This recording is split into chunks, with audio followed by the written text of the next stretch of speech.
Shri Ganeshaya Namaha. Om Sarvadevaya Namaha. Om Jai Shri Ram. Welcome everyone. Today I will be reading Chapter 3, Sita's Education, Part.2. Rajkumari Sita now accompanied Janak Baba on many of his visits to the sages. He always took a few of the servants, but I didn't often have the opportunity to accompany them. The servants returned with the story of Rajkumari Sita's interaction with the hermitage students or with the animals in the nearby forest, and we all took great pleasure in their accounts, as they made us feel as if we had been there ourselves. On such occasions, we would gather round in the kitchen after the day's work was done, and the servant who had gone on the journey would share a story of Mata Sita.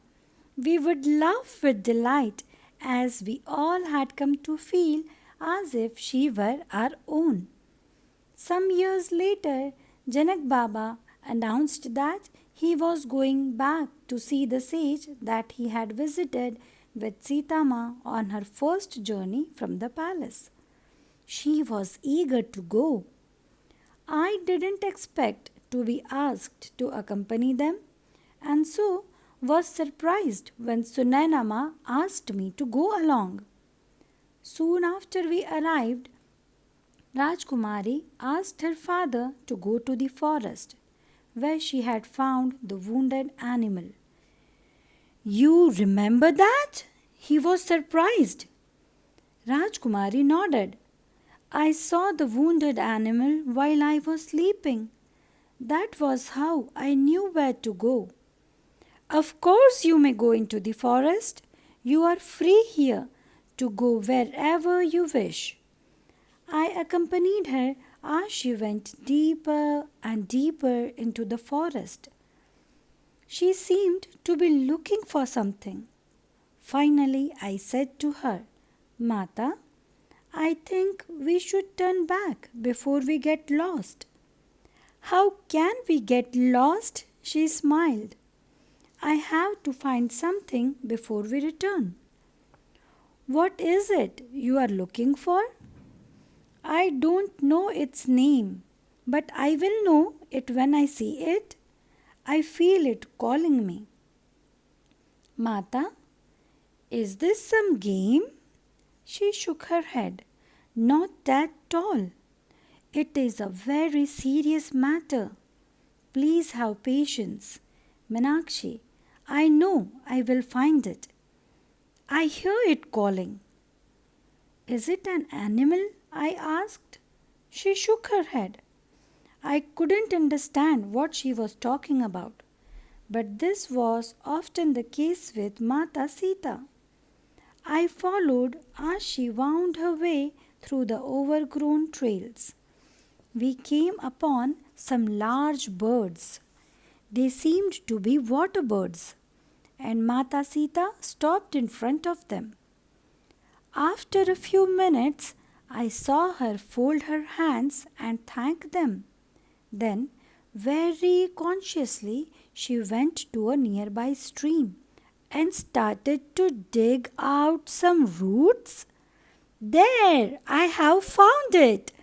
Now we can return," she said simply, holding a large bunch of roots in her hand.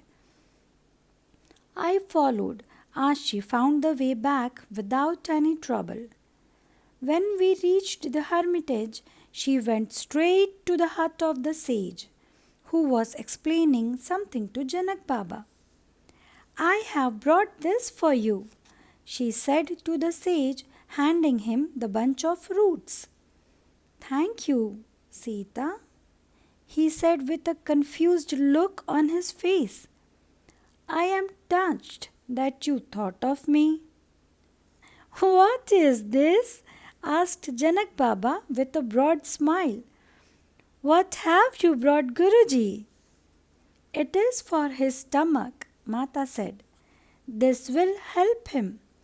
The confusion on the sage's face turned to shock. Stomach? Inquired Janak Baba. Then turning to the sage, he asked, Do you have stomach troubles? Indeed, I do. But how could you know this, Sita? Nobody but my wife is aware of this. She didn't answer, but instead advised him to boil the roots and drink the liquid, and his stomach troubles would improve. Amazing! Exclaimed the sage. I will certainly do as you advise. Janak Baba turned to me, his eye questioning to see whether I could provide any information. She seemed to know exactly what was needed, I said quietly. I followed her deep into the forest, and then she stopped to ask where the roots might be. Ask? Who did she ask? He pressed me. I didn't know how to respond and kept quiet. I turned to Sita Mata. It was the birds who told you. Is that right, Mata? Rajkumari nodded. They did direct me to the stream. Janak Baba and the sage looked at one another. Nobody spoke. Well, let's see how these roots work, said the sage finally with a small chuckle. For 3 days his wife prepared the medicine, and then the sage approached Sita Ma and confirmed that he was much, much better. My stomach is at ease after a long time, he said. You must show my wife where to find these roots so that I can continue to take this medicine. When we returned to the palace and Janak Baba relayed this story to Sunainama, she grew concerned. If word gets out, she said, people from throughout the kingdom will be coming for healing. But isn't that good thing? Janak Baba asked. If she can help people, she is but a small child, protested Sunainama. Let her have her childhood at least. There will be time later. You are right, but we cannot contain her. Whatever she will do, and there is no way we can stop her. Jai Shri Ram. Shri Ram, Jai Ram, Jai Jai Ram. Shri Ram, Jai Ram, Jai Jai Ram. If you like this part of the story, please do press the like button. Thank you. Jai Shri Ram.